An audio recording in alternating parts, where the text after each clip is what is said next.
All right, so this week we are taking a deep dive into something that feels a little bit like, one of those Hollywood tell-alls, except it's about politics and the media, which, let's be honest, can be just as dramatic. Absolutely. We're talking about Trump, the Al Smith dinner, those jokes that bombed, and Fox News stuck in the middle of it all. And everyone's playing the blame game, Exactly, a classic he said, she said. which in politics is more often than not the name of the game, really. Sadly, it's true.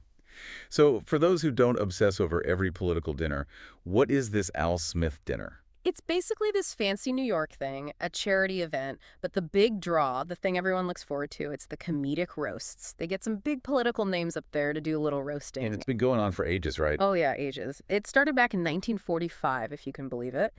And for the most part, it's been this night where political rivals, they put aside the differences, at least for one night, a bit of humor, bit of camaraderie, and it's all for charity. Sounds almost civilized. Almost, right.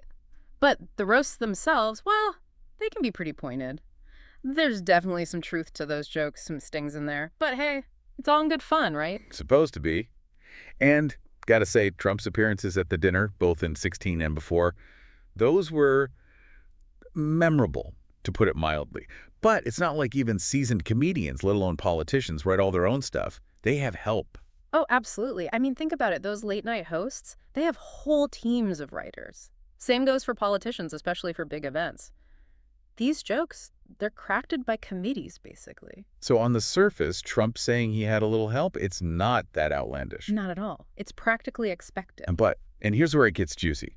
He doesn't just say a little help. He throws Fox people right under the bus. And let's not forget, it was Fox and Friends who were practically begging him to dish about these jokes. Even played that clip of him dissing them. It's a bit of a tangled web, isn't it?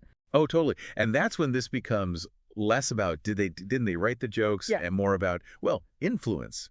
If Fox News people were involved, even unofficially, it gets messy, right? Suddenly you have this blurring of lines between news and political strategizing. Exactly. And that's kind of unsettling now. But we got to talk evidence. Our main source here is a Daily Beast article, and it's based entirely on public statements, what Trump said on Fox and Friends, than what Fox News said back. No insider info, no anonymous sources whispering secrets, just he said, she said. Which honestly makes it even more intriguing. It's like a game of political chess, but out in the open for everyone to analyze and dissect. And the lack of concrete proof actually weakens both sides. I mean, on one hand, you'd think someone at Fox would have tossed out a joke idea, right? But without anyone backing up Trump's claim, it's basically his word against theirs. And the Daily Beast? They seem to be leaning towards believing Fox's denial. But again, without hard proof, it's all speculation, isn't it? It is. But here's the thing about these public spats. They're never really just about the issue at hand, are they? There's always a deeper game being played. So why should we, the viewers, the public, why should we care about this whole joke writing debacle? Because it reveals something about how things really work. Public figures, they rarely say things off the cuff, especially not someone like Trump. Every word, every statement, it's calculated. So what was his angle here? Was this a strategic jab at Fox News? Was he trying to control how the story was told? It's a fascinating glimpse into the whole ecosystem, right? Yeah. Journalists, politicians, how they interact, and how the public perceives all of it. Exactly. Because whether or not Fox writers were actually involved is almost beside the point. What matters is how this story feeds into the narratives that already exist. It reinforces people's perceptions about Trump, about Fox News, about the media in general. So as you follow this story, and I have a feeling there's more to come, here are some things to think about. Does it even really matter if Fox staffers helped with the jokes?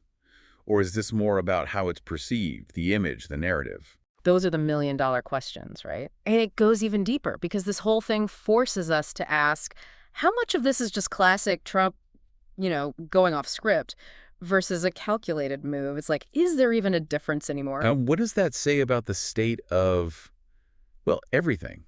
Our politics, our media, the way we consume information. It's a lot to unpack from a few jokes, isn't it? But that's the beauty of these seemingly small, odd stories. They're often a microcosm of much larger issues, and they can be incredibly revealing if you know where to look. So keep your eyes peeled, folks. There's always something going on beneath the surface, and sometimes it's the things that seem the most trivial that actually tell the biggest story.